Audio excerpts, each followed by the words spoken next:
Estolia, where his story's told. A wondrous woman, hair wild and black, approaches the carriage, a new chapter's track. His guide departs, leaving him to explore in this land where he's been dropped ashore, determined to stop parodies to see. I asked my uncle, the keeper, about the aura. Since women are not gifted with the aura, are they to be left in loneliness if a man sees it but rejects the possibilities? Can more than one man see any one woman's aura? How does it work? It seemed most unfair that deity gave all the signals to men, along with the promises and requirements. Women, it seemed to me, were left to simply go along with the decisions and choices laid out by the men. His response, I will never forget. Cassie, deity has always had the needs of the women of Estolia at heart. Everything that the men of Estolia are constrained to do is designed with the health and happiness of women in mind.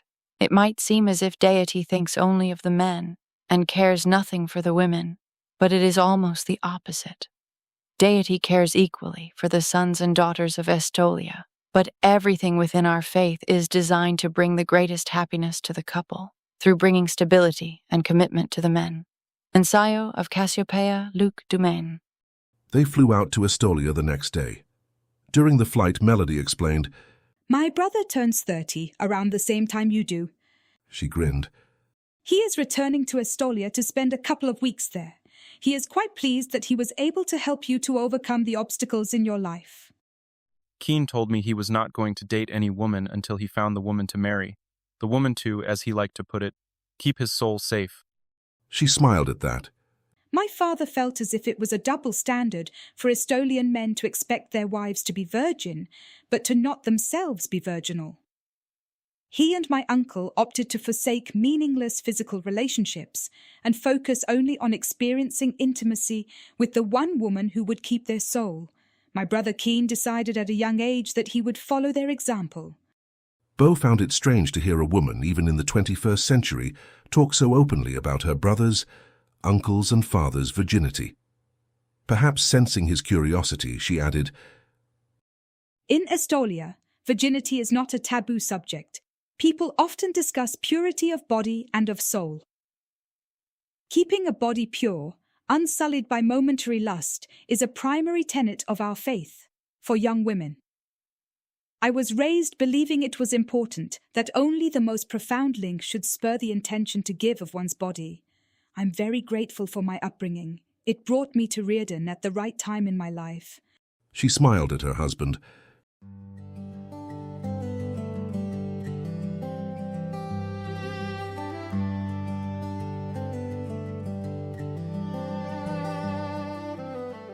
The helicopter settled onto a narrow strip of asphalt, carved along the side of the mountain. Wind from the rotors lifted dust and sent it skimming across the quiet runway before drifting back down. Off to one side, a pair of helicopters and a Boeing 737 painted in purple and green livery sat parked in orderly stillness. No ground crew approached, no service vehicles moved. The airstrip did not feel abandoned, only expectant and unoccupied, as though traffic here followed a rhythm invisible to outsiders. When the helicopter rotor blades slowed enough to permit it, Reardon stepped down onto the tarmac, Melody close behind him. Bo followed. The mountain loomed to their left, its slope rising steep and green above them. We're going to have to leave right away, Reardon said. They'll be along with a carriage to pick you up. If you tire of waiting, you can always start walking that away. He gestured vaguely along the flank of the mountain next to them, towards a larger peak. Since that's your destination. Before Bo could ask any questions, Reardon and Melody were climbing back into the helicopter, and the pilot was gesturing for him to back away. He watched as the helicopter lifted into the air and flew rapidly back the way they had come. Once it was out of sight, and the sound of the rotors had faded with distance, he looked around, wondering exactly what was happening. When the beautiful pastoral scene of horses grazing in paddocks did not yield any answers, he decided to start walking towards the mountain. He had not gone far when the thunder of hooves broke across the quiet air. 4 blood-red horses, harnessed to an ornate carriage, raced toward him and pulled to a sharp halt a few feet away. The driver held them steady as an elderly man climbed down and began limping in Beau's direction. "Hello, sorry I am running late," he said as he limped closer. "My name is Zeke. You are Beau Amador?" Yes. Beau said. Melody and Reardon Cormac flew me in, but apparently they had somewhere they had to be, so they just left me. The other man grinned. "They expected me to be here to greet them. As I said, sorry I'm running late." He stooped and picked up one of the suitcases. "If you will climb up, we will travel to the palace." In no time, Zeke turned the horses back toward the large mountain Beau had been approaching. They traveled at a sedate pace while Zeke gave him further information. "As I understand it, you are related to the Amador family, one of our most common names, and have a number of cousins here in Estolia. You are to remain with us for a short time, while Reardon ensures that your path beyond Estolia is smoothed.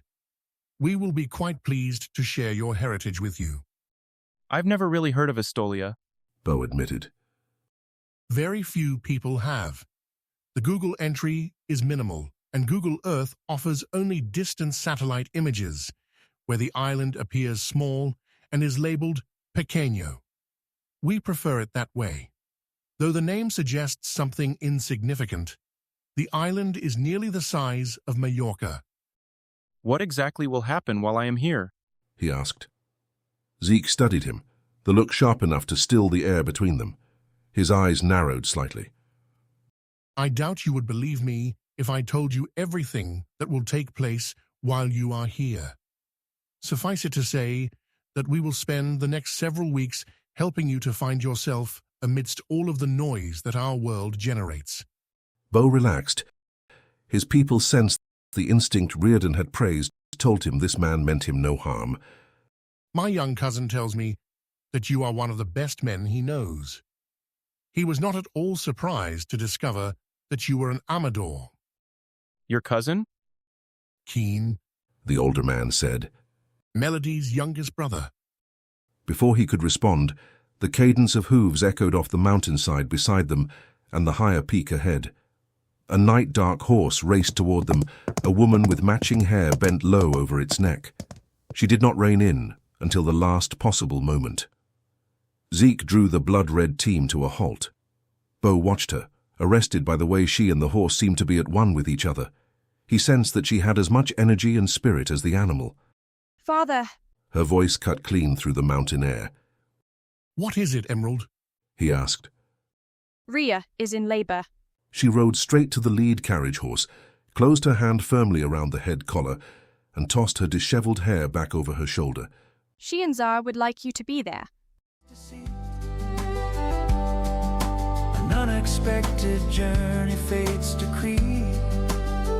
In an unknown land, this path unfolds. Dropped in Estolia.